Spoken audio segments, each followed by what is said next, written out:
Hello, this is Kevin Korenthal, the Executive Director of the National Association of Park Foundations, coming to you here from Celebration Park in Allen, Texas. I'm joined by Steven Mifsud, MBE, who is the President and CEO of Direct Access Group. Direct Access Group is an international consultancy that specializes in auditing facilities around the world to ensure not only ADA compliancy, but the next level of accessibility. Steve, welcome. Lovely to be here. Thank you so much for having me. So it's after 3 weeks of traipsing around Allen, Texas, you must be exhausted. It's been one big journey. I've been to all the parks here in Allen, and what a wonderful experience. I'm sure our viewers would be interested to learn how did you get into this business, first of all, and how did you end up starting Direct Access? Well, myself, I was born profoundly deaf. So I've got 46 years of experience in accessibility, but more importantly, barriers. So I've had barriers to inclusion all my life. And it got to a point nearly 20 years ago where I got fed up with that. So I wanted to have a direct hand in making the world a more inclusive place. So, Stephen, you and I met at the NRPA conference, and the product that you had brought to that show, your visual tactile map. Can you tell us a little bit about that?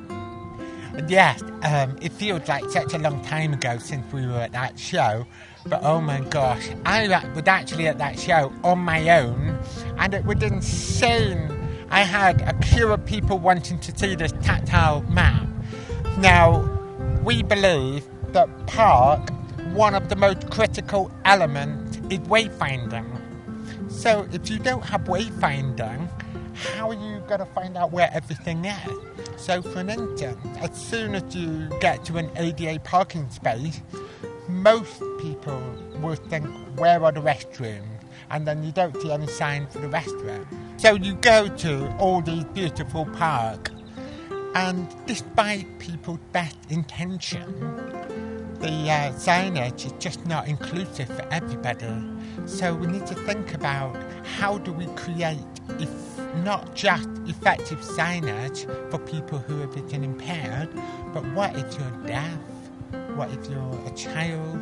So we created the tactile map board, which is tactile, braille, audio description, sign language content, because we don't believe in having any segregation.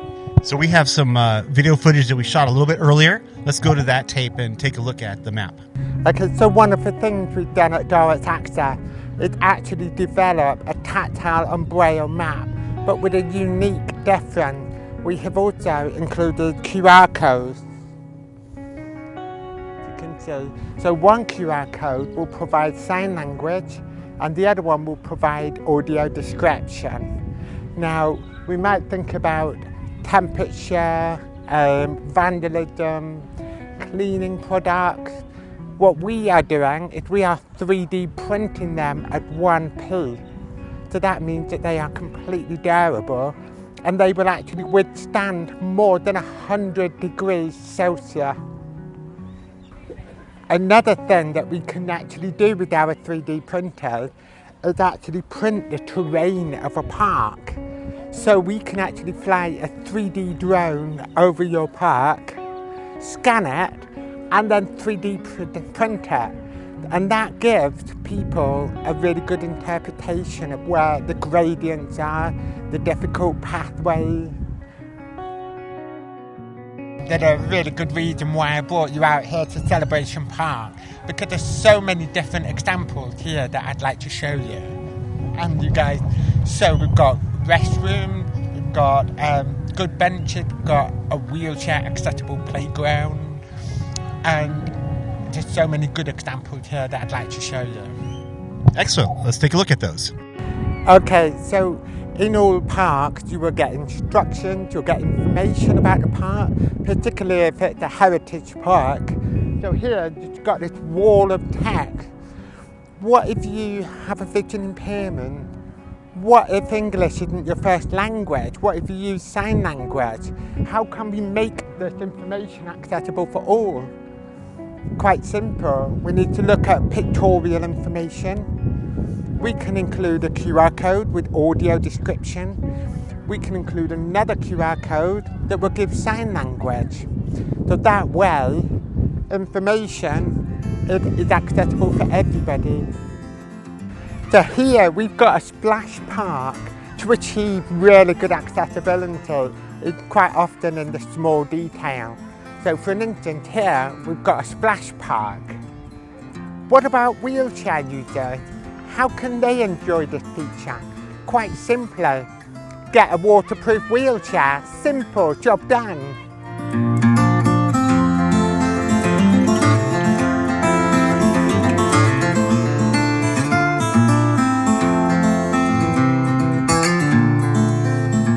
When we think about accessibility, it doesn't always mean about wheelchair users.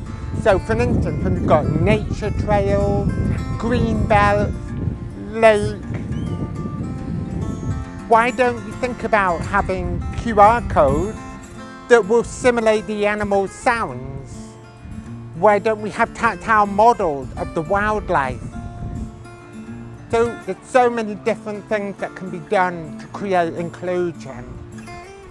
It's all about thinking outside the box. So here we are at Celebration Park, and it is one of my favourite parks because they've actually got a wheelchair accessible play structure. Just come look at this, absolutely amazing.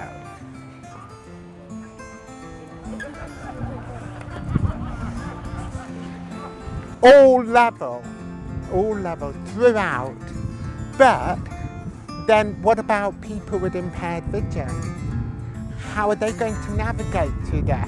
So we need to think about accessible features such as tactile maps that show the layout. So in all the parks, they should be educational as well. So for instance here, we've got these. But what about communication boards for those who are non-verbal? So having boards where you have somebody on a swing, somebody on a slide, and you have I want to, and then a child who's non-verbal can then simply point to that picture.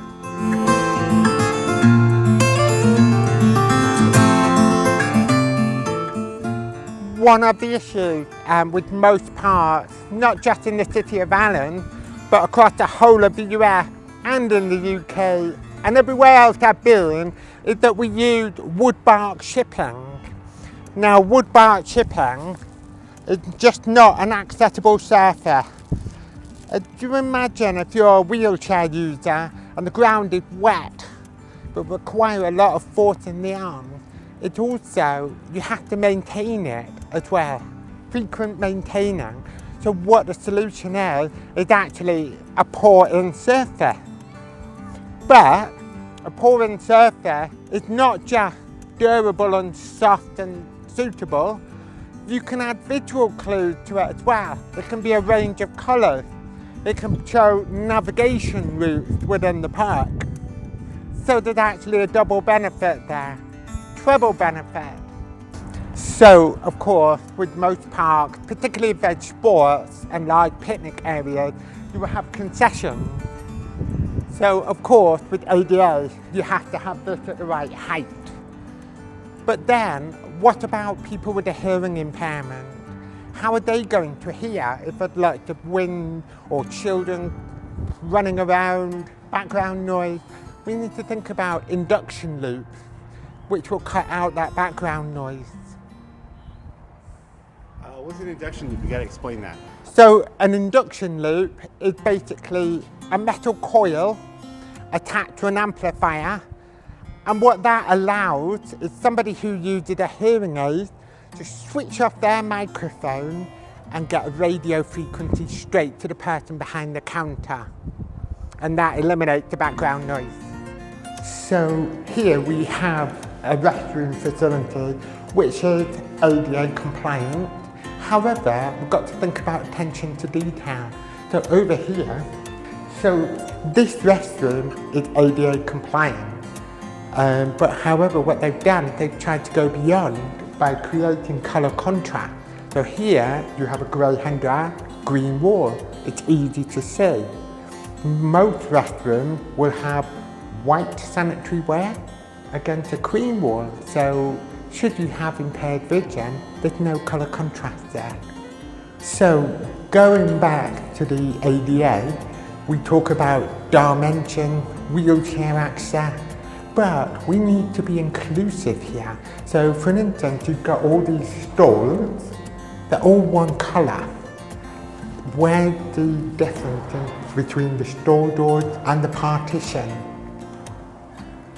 So when we got together at the NRPA conference, I talked to you a lot about where the NAPF was going in regard to accessibility and how we really saw the ADA as a starting point, but as more individuals around the country with disabilities are really having the expectation of being welcomed to parks and facilities around the country, that I wanted to have a partnership with Direct Access Group. So it's been a pleasure so far to have this opportunity to pool our resources, get the word out there about the next generation, the next level of accessibility.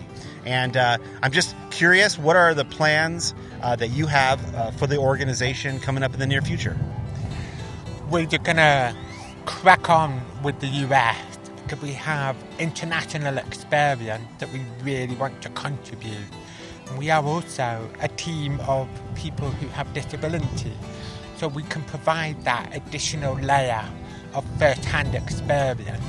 You see, the ADA, fantastic piece of legislation, but it is 30 years old now. So it's, I think the world has moved on. Well, Steven, I appreciate you spending time with us. I'm really looking forward to a long and fruitful relationship Likewise. and helping folks all around the world better understand what they can be doing in their parks and their facilities to make them more accessible to those people who are either challenged mobily or with their hearing or with vision. And it's just a pleasure to be with you.